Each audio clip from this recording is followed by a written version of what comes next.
Cam Waters gives him a rub, and now Feeney's trying to get onto the inside of Cam Waters. They've hit hard, and in the fence goes Waters. Both of them. Spun. Turn in on me. Put me in. Okay, try and get the car back if you can. Nah, dude. Staying in the car there, mate. Staying in the car. It looks like you lost your rear wing. Is there any chance of getting going? Any chance of getting going? No, I'm out. No, I'm stuck. That's the thing. Okay, copy that, mate. Copy that. As we go back to Cam Waters climbing out of that Mustang that's perched up on the tyres, and he's cranky. I'm beside you. Where the f do you think I was going to go? And it's a cranky, angry Cam Waters. He got it pulled up. He made the apex. He's in the fence. Absolutely out of control through the left hand of the S's. And in the fence, hard for David Reynolds. You're right, buddy. You're right, mate. He was on the radio. He would be Mate, I'm filthy. fine. I just had a massive sun. He caught the curb. All good, mate. So disappointing. All good, mate.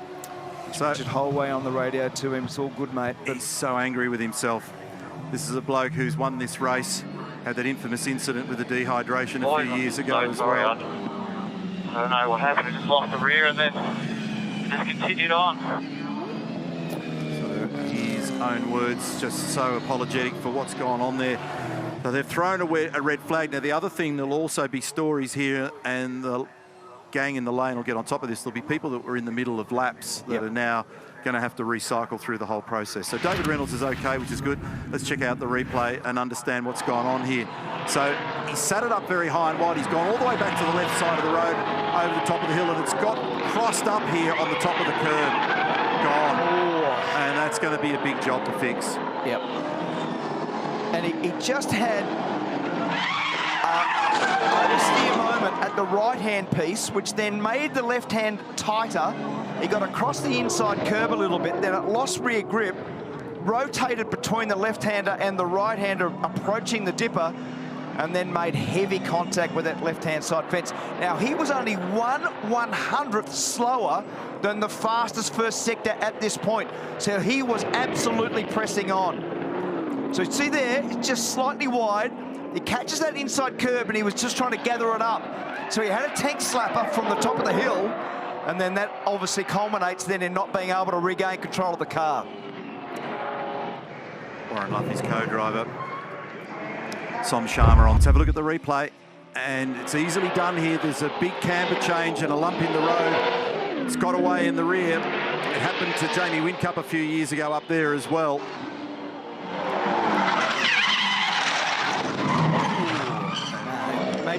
Maybe the last part of the hit wasn't as hard as I thought. But with Peter Brock did the same thing. We've seen Jamie Whincup, Larry Perkins. Over the course of history, there's been a lot of drivers do exactly that.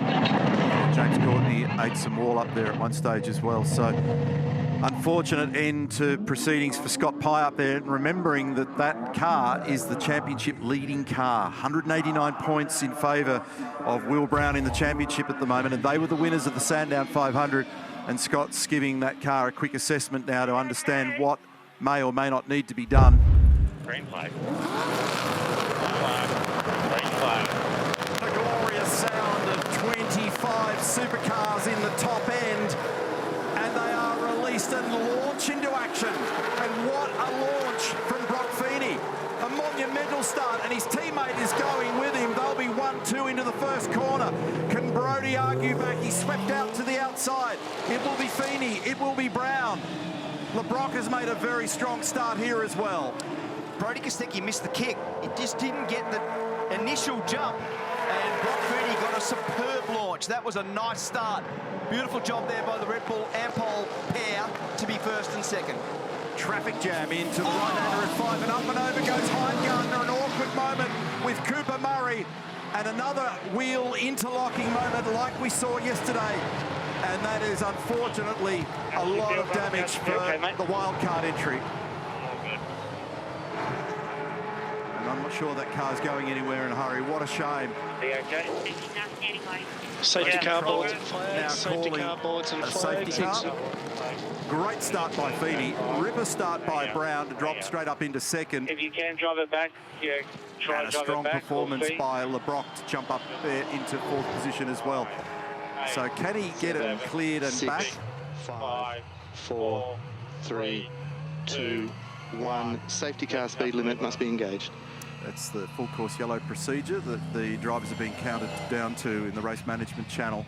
We've had it a couple of times, so there's something strange about the way the cars are able to interlock like this. Here's the replay. And I was talking about the traffic jam very deep in the pack, and then all of a sudden, I think Percat may have been in behind Heimgartner, and he's climbed up and over the wheel of Cooper Murray. I mean, as an incident, it's not a big deal. It's just the fact that the cars flew, and it was an awkward interlock of the wheels, and it just launched the thing into the sky. It takes a bit of energy to put a tonne and a half of a supercar up in the air like that. And unfortunately, he's torn up the guards on the wildcard entry. Here's another view. Gee. So left front appears to have gone over the top of right rear. Yeah. Left front of Andre Heimgartner's car over the right rear of Cooper Murray's 888 entry. And there might have been a couple of other people that copped some peripheral damage in all that as well. That's not a good look, is it? No, it's never seen the car so high like that, and the way that he was able to. So Andre's still out there, and now it's dropped back on the road. Here's the onboard. Watch this, you're there to get a really good look of the underbody. Oh, that almost turned over off the back of it. So Cooper had also made some nose-to-tail contact going into turn 5 there as well. So it's a classic concertina in that. Mr. Gear. And he's just wiped the wall. He might have got away with only a bit of cosmetic there without too much structural, but it's just the disturbance that's the hassle. Just goes to show how knife edge you are in that little bit of the racetrack there. Scott Pye he's going to threaten this. We've got huge trouble here for Hill. And the SP Tool Cars has been absolutely totaled. Red flag, qualifying 23. And another car, Reynolds is going to buy into this. And there's junk on the road, and that's another destroy. That was a new car at the Gold Coast. So Hill and Reynolds, catastrophe in Adelaide. And half his car's destroyed as well. So there's oil on the road for sure. You can see the distressed look on all of the technicians' faces there in the Matt Stone Racing garage, but have a look at that, at 2 destroyed Camaros. Now, there's absolutely something on the road that's caused David. We didn't see what happened with Cam Hill, but for David to have spun before he got there, something disastrous has occurred in that meterage leading up to where that car was parked. And just making sure that Cam Hill is okay, and that's good news. Onboard shots, David Reynolds being the gentleman just to make sure that his fellow competitor's okay as he safely vacates the car, and that's good news for all concerned. So this is Richie Stanaway. So we saw the damage on that car, didn't realise that he'd made that level of contact with the concrete wall on the outside at turn 8. Now, was that a contributor, I wonder? Is there anything on the road that's actually plucked it up off the deck? It's such a high-risk hole. He got hit curb on the inside. Yeah.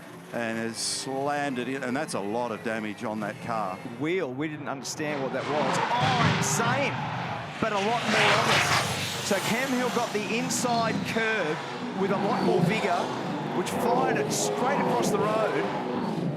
Now, I wonder what's happened. You can see the oil. There's a heap of oil coming out of that car. There's a trail that you can see there.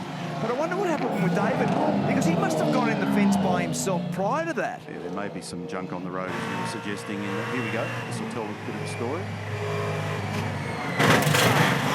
He got the inside wall for 3 cars. Highly experienced drivers all clobbering the curb at the apex there at turn 8, and then just pitches them into that outside wall. So that's a startled David Reynolds. That onboard image is so telling, Garth.